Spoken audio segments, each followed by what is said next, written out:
We didn't have any defense collapses or any critical, out-of-control situations. We were in contacts the whole time. We were always one step ahead of the enemy. Everyone clenched their teeth, stayed patient, knew it would be lots of coffee and little sleep. We got to the point where people in the court started talking about us.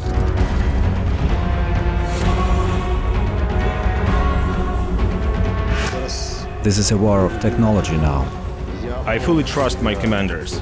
I've been through the whole road with them. People follow you. You don't get to be weak.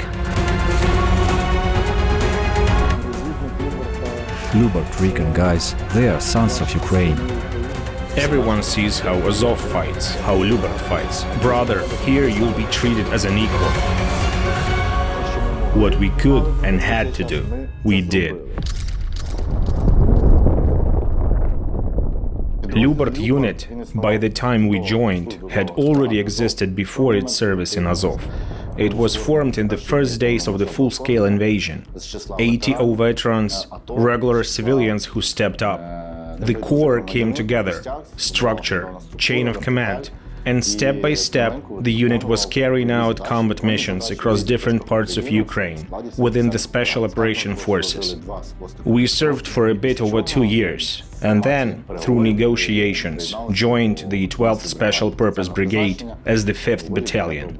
The commander saw potential in us. We were delivering solid results. Over the entire time serving in the 12th Brigade, no defense failures, no critical situations we couldn't control. The Serebryansky direction, that was about building battle formations during offensive ops, clearing, assaults, infantry pushing in, securing positions. Then, that task got handed over to the regular units. Honestly, our guys as infantry performed way stronger than anyone expected. Held positions, we were smashing the enemy hard and whenever possible pushing forward all the time. Repelling assaults, small and large, at one point felt like Vietnam or something like that. Went on for about 5 days. Every day, assaults. Morning, assaults. Evening, those fuckers crawl in, pick up their dead, then contact again.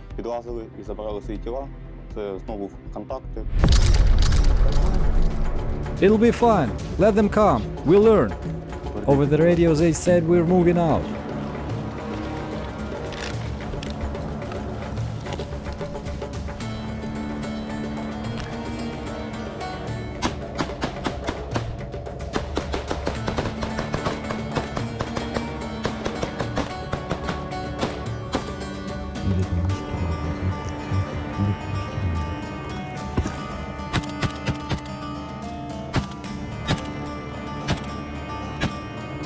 Let's fucking go. Gotta hit them again.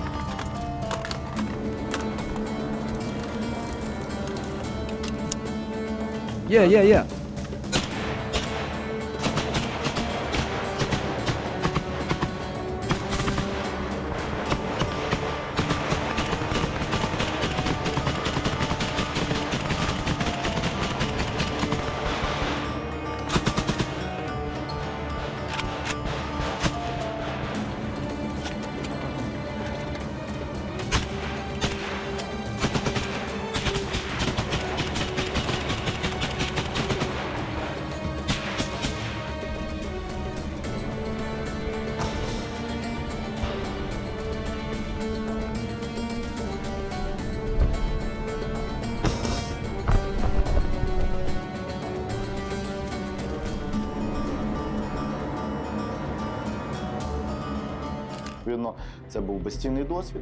That was priceless experience.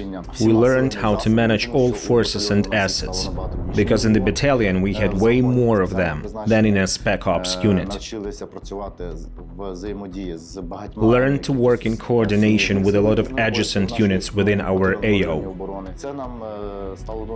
That paid off. As for Toretsk, that was our hardening. We went through fire there, The battalion proved itself, hit the enemy hard, inflicted heavy losses, and didn't let them carry out their plan. Our company did pretty damn well. We were on what you could call the New York sector, then the Kostantinivka gap.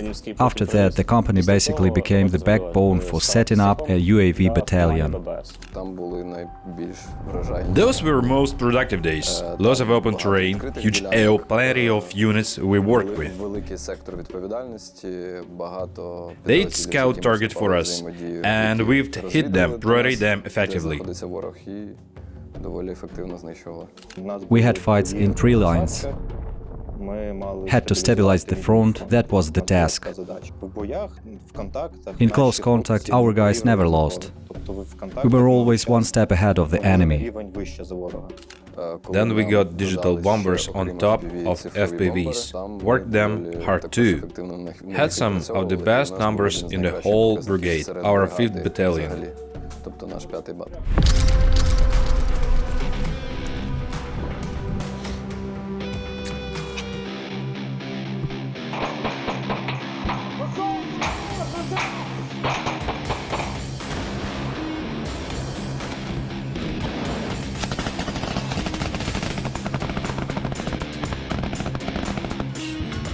Shot!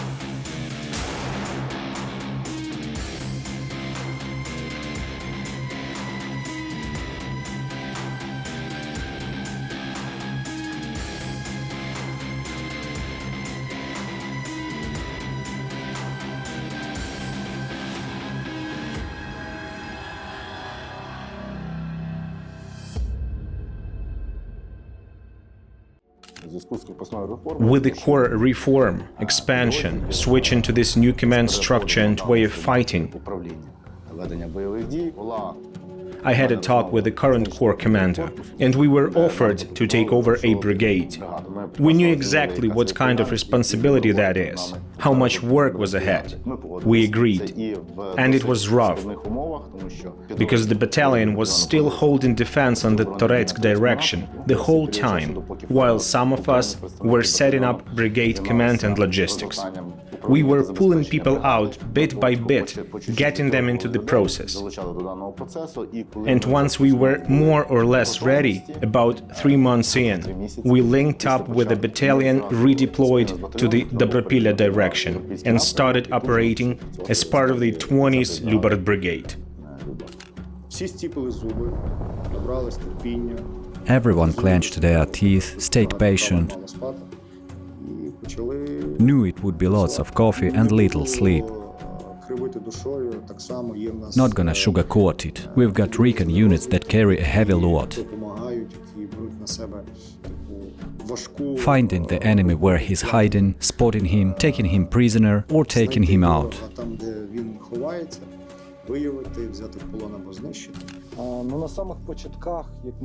At the very start, when we first rolled into this sector, we were immediately tasked with recon.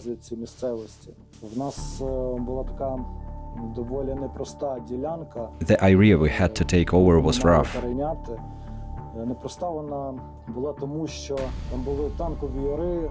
Tank ditches, wire, tangled obstacles, and the main thing, open ground, not easy to move through.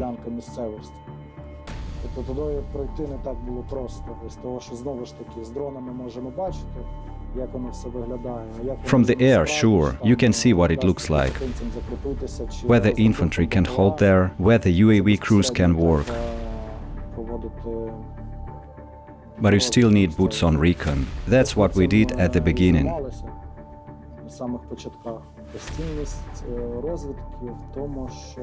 The value of recon, these are highly trained guys who can make decisions on their own.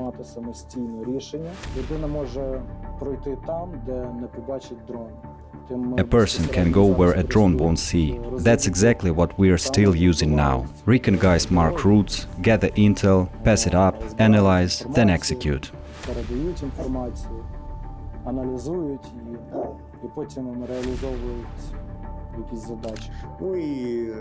And the cornerstone now is UAVs.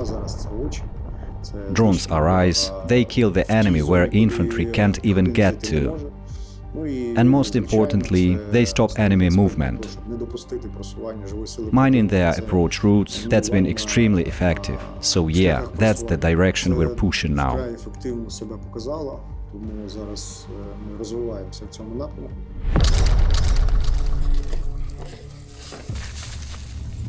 Oh shit!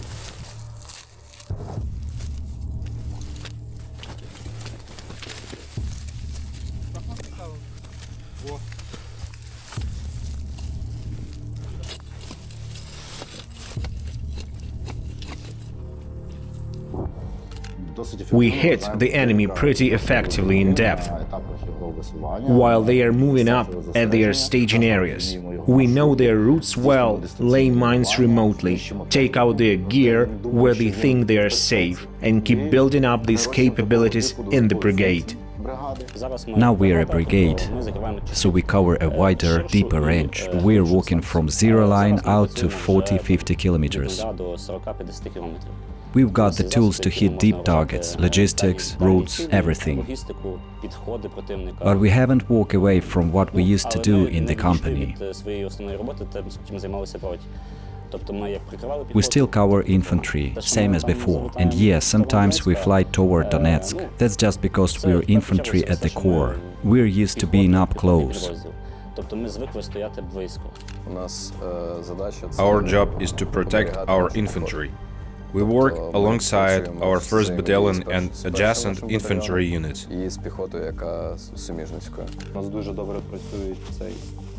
Our UAV guys are doing great. FPVs, drops, all that. Neighboring units are solid too. Most mechanized assaults don't even make it to our guys. We break them way before they get close. What's new?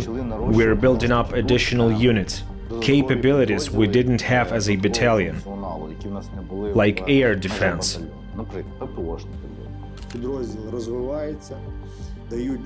The unit's growing, already showing solid results in the air. Can't say we dominate completely yet, but we do have air defense now. The brigade commander keeps a close eye on them, gives them the resources, and the guys are performing really well.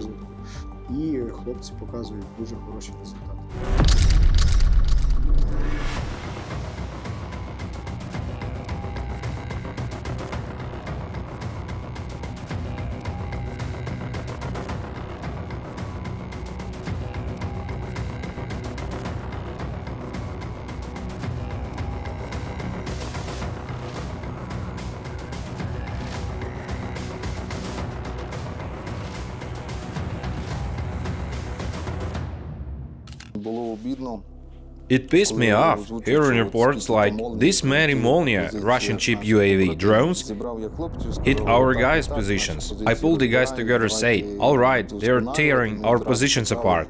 We step it up, we got on the right away. Within a week we were already getting noticed at core level.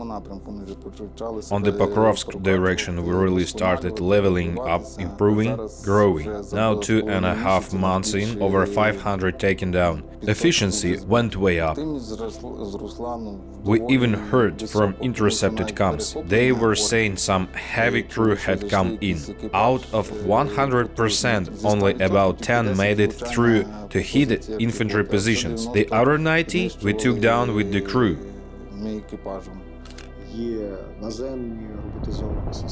We've got ground robotic systems.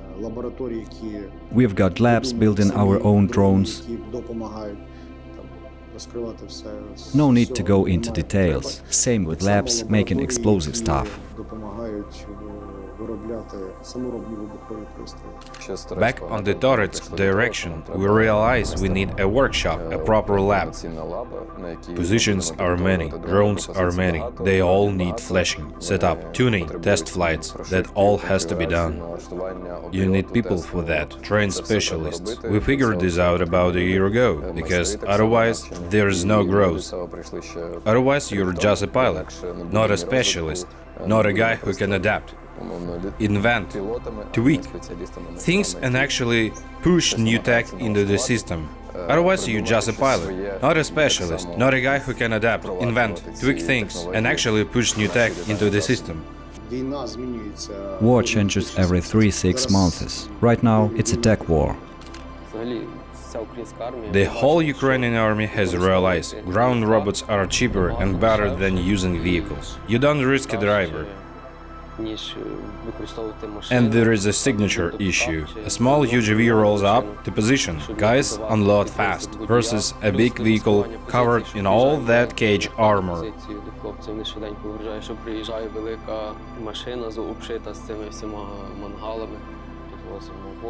We bring water, food, ammo, drones, mats, everything they need. We plan routes, supply multiple positions if possible. If they don't need like half a ton in one go, we split it 2-3 positions, maybe with a trailer. Better to risk the robot and deliver more, then the position is stocked for 2-3 days and can operate autonomously.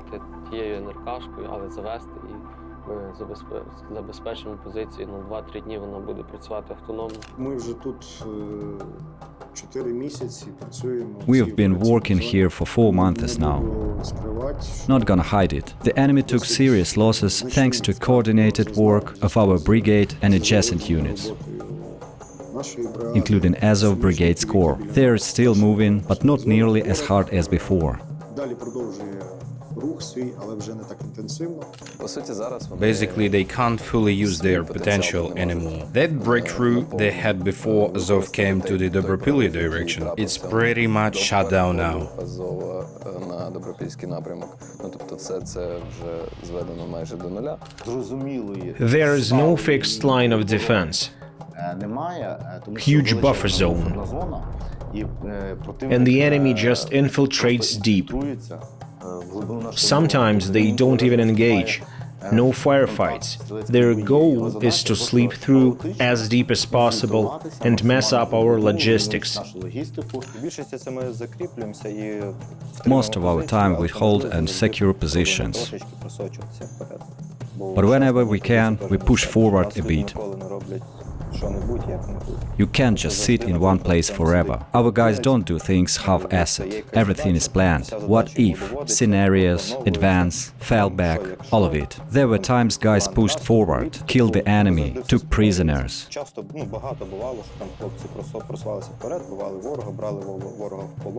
Anyone who's been infantry knows infantry holds the line. Without them, the enemy would be taking kilometers in minutes. За хвилину, там, кілометри би собі цей брав. Зараз, справді, піхота. Right now, infantry, they are beasts. Straight up, they sit for days, take hits, drops, FPVs, and they don't back off. Прильотів, скидів, FPV-шок, і вони там не відходять. Тобто ми все працюємо по команді. Everything we do is by the book. And yeah, sometimes guys sit long rotations, because we value people. We're not gonna send someone out in broad daylight just because he's exhausted and risk losing him on the way out. Ми всі піхотинці. Треба це We are all infantry. That's how you should see it. Doesn't matter where you are. Frontline, UAV, mortars. чи БПЛА, чи в мінометі, коли ти розумієш, що ти під You work for infantry, even recon. Glory to infantry, toughest of us all. піхоті, самі крепші з нас. Основна відмінність The difference with us, we go to the enemy. те, що ми ходимо до противника.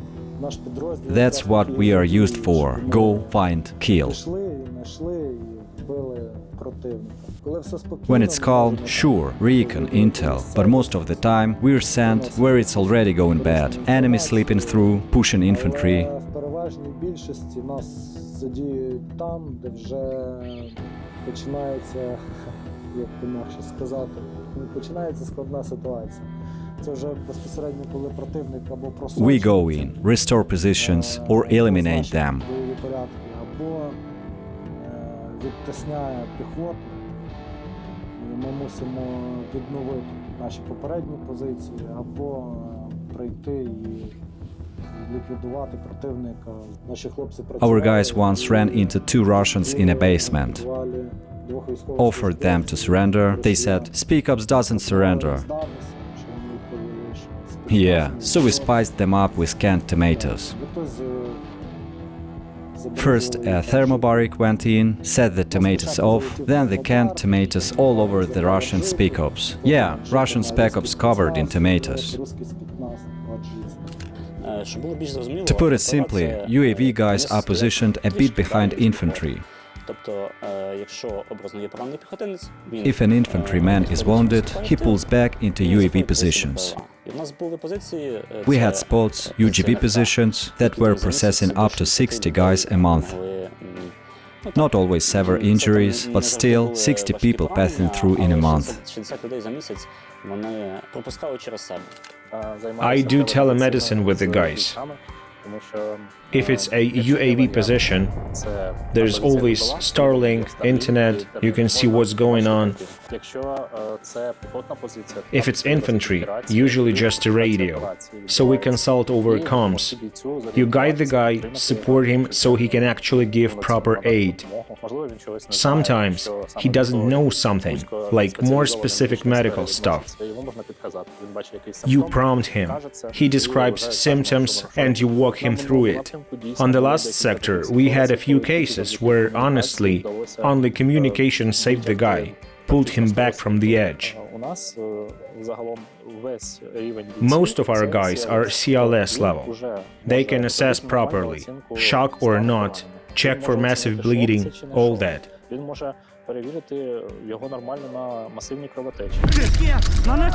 Stretcher! Get the stretcher! Move! Easy!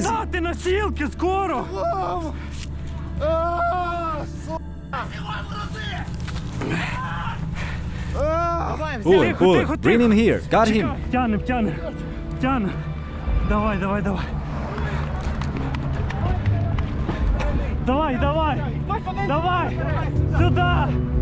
Сюда. Я взяв. Так. Є? Where do we go? Сідай. Brother, get in a vehicle! Just follow us, move! What is it? Fracture? I can't clearly see if there's a massive bleed. No, doesn't look like it. Максим, що там? Це перелом. Я не бачу, чи є масівка на голові. Ні. We split it into roll 1, roll 2, roll 3. Let's say we've got a casualty. The combat lifesaver, he carries the main load, treats his guy. Just as important, he reports to the CP. The command post pushes it up. It reaches the duty medic.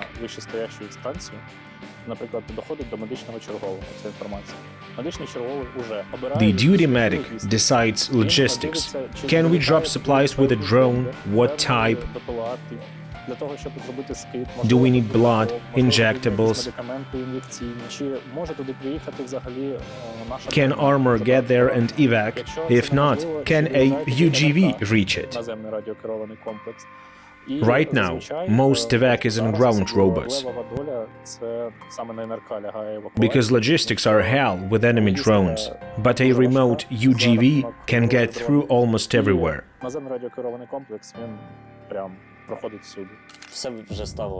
Everything's leveled out now. We're just scaling. We need tools, people, and funding. The front line, that's infantry battalion's job. Strike drone companies inside infantry units, they've got Mavics, FPVs, bombers, they handle their own sector. Our growth is depth, enemy routes, logistics, roads. I fully trust my commanders. I've been through the whole road with them. Ran with a rifle myself. Every one of them came up from soldier to officer. I know their values are solid. I know their priority is the man on the front line. Because they've been there themselves. You keep growing, more responsibility all the time. You don't allow yourself to rest more. You don't allow weakness. You keep pushing, because people are watching you, following you. You don't get to be weak. And that's how it is for most of our guys. Line commanders, all of them have been fighting since 2022. We've got strong examples to look up to.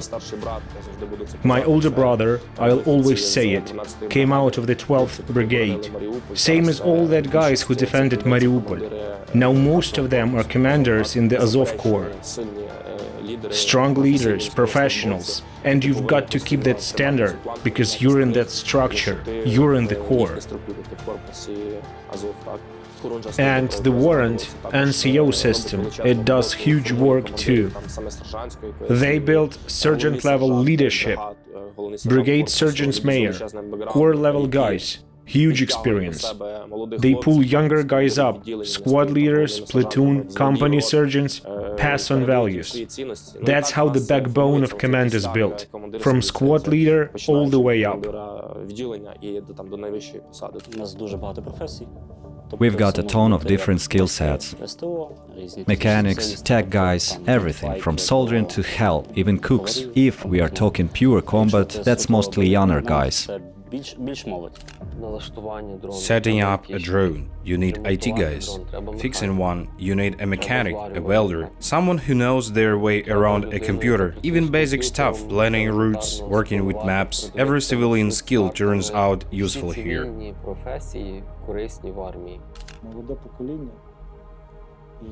The younger generation comes in fired up with that spark. That's where great fighters grow from. Recon guys too.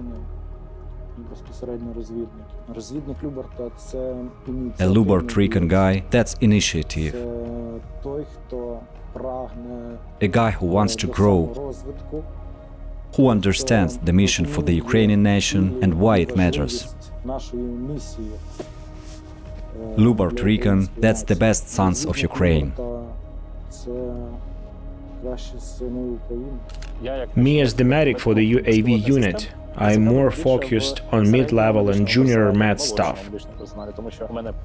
I don't have officer slots, and a doctor is already an officer. That's more for the med company.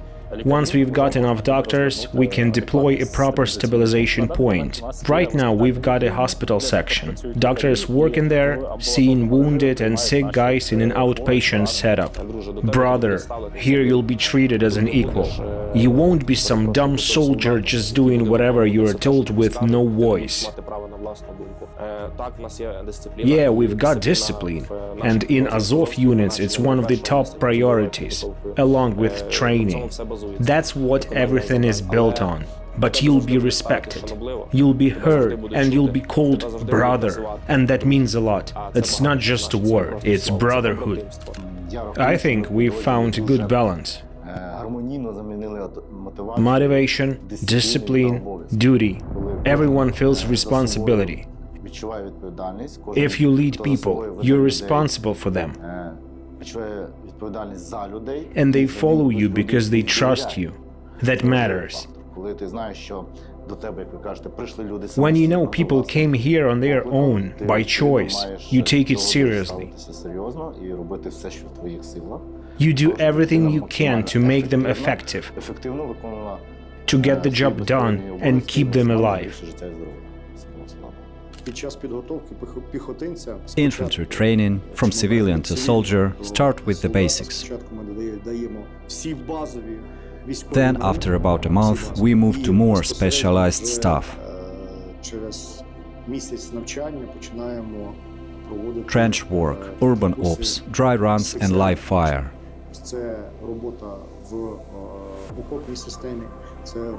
So the future infantryman or recon guy builds up real skills, can actually use them, hit the enemy in the most effective way and stay alive.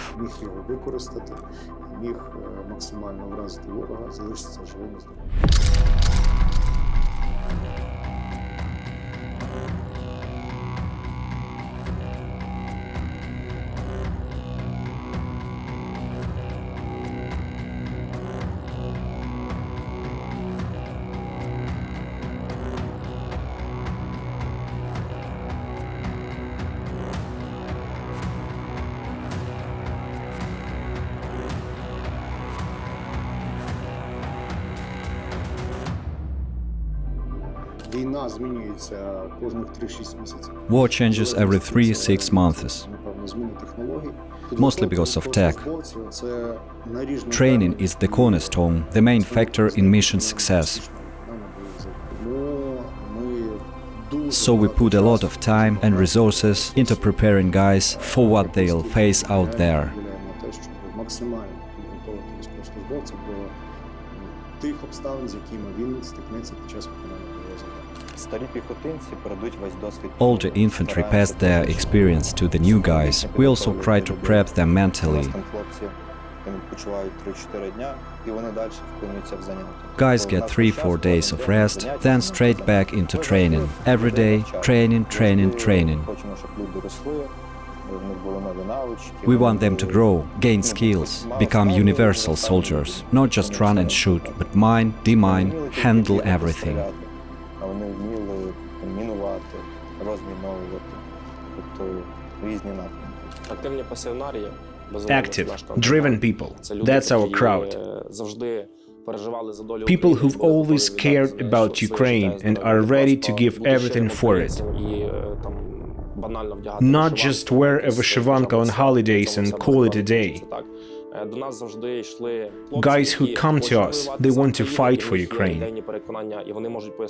They respect values. They know why they are here. Over time, this becomes a family. Now it's already a core. Same values, same mindset, same vision. During the war, after it, and for the Ukrainian nation as a whole. That's what builds an effective unit. Our combat record speaks for itself. All our campaigns, both here and back in the 12th Brigade, where I served before, everyone sees how Azov fights, how Lyubart fights. Ми працюємо за межами. We work beyond just combat too. Дуже непогано, як зараз. For less than a year, our patronage service is already running strong. Патронатна служба. Built it from scratch with newly arrived guys and girls. They support wounded across the country, stay in touch, help families of the fallen, legal aid, psychological support. Fundraising team is solid too, huge effort. Cooperation with businesses, foundations, international partners. We've gone international as a unit, strong ties with EU countries. Reintegration service works well too. Helping guys who got out after injuries adapt back to civilian life. Their potential needs to be used. Help them readjust, reintegrate into civilian life, support them. That matters. It's a sign of quality for a unit. We even launched our own training center for basic combat training courses.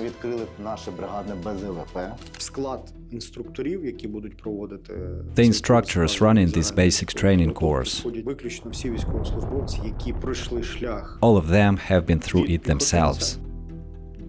From infantry all the way up to platoon commanders or sergeants. If an instructor hasn't been there, hasn't felt it, he won't be able to work with the trainee property.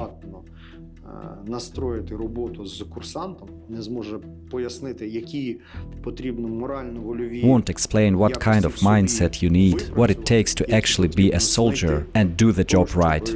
Відповідати званню солдата і для того, щоб максимально ефективно виконувати бойове завдання. Over this past year, we grew from a unit with no real workshops, no trained personnel, no medics, into a battalion that can operate fully in its own. That's the key thing. Батальйон, який зараз повноцінно може самостійно функціонувати. Це саме основне. Цей напрямок. This direction taught me one thing. Тому що You can't ignore innovation. You've got to use everything available and keep learning. From a brigade perspective, if we get a full company and later a battalion, that's gonna be huge. That's real results. покаже дійсно результат. Я довольний своїми I'm proud of my guys, proud of my higher command too. They saw this needed investment, and we've grown hot, really hot. Ми так розвинулись доволі потужно, я вам скажу. Інша сторона медалі, The other side of it, it was tough as hell. Mentally, physically, psychologically, getting to this starting point. Я рахую, що ми на старті. And yeah, we're still at the start. We're not some super brigade yet, but we've got everything to become one. Ми на етапі, знаєте, як йде загрузка. It's like a loading bar. We are maybe at 30%. Still a long road ahead. Досить великий шлях попереду, багато роботи потрібно зробити, але But that 30%, we've already maxed it out. Everything we could and had to do so far, we did. That's the kind of assessment I'd give the unit. те, що ми могли і мали зробити за цей час, ми це зробили. Війна – це концептуальна. This war is conceptual, existential, it's ideological. This isn't just about territory. This is a war to wipe out the Ukrainian nation.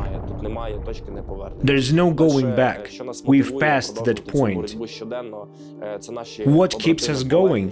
Our fallen brothers and their families watching, seeing that their husbands, sons' fight wasn't for nothing.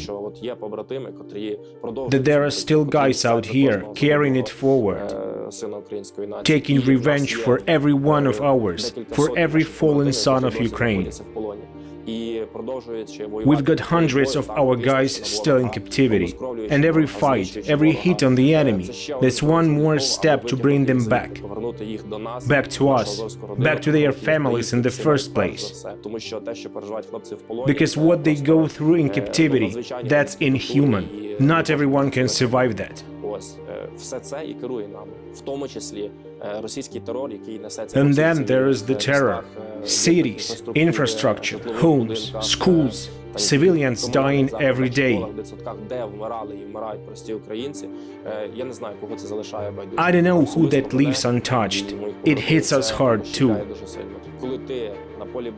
You're out here trying to fight like a soldier by some kind of rules, some wartime fair play, and the enemy has none. They can launch 500 shaheeds in one night, hit cities with missiles, kill dozens of civilians in a day. So what right do you have to quit? To lay down your weapon? Our history, it drives us too. People like Roman Shukhevich, Yevgen Konovalets, they fought their whole lives and died for it. So we continue, so we hold this independence. They didn't have it, but they gave their lives for it. And yeah, it was a long time ago, but it still matters.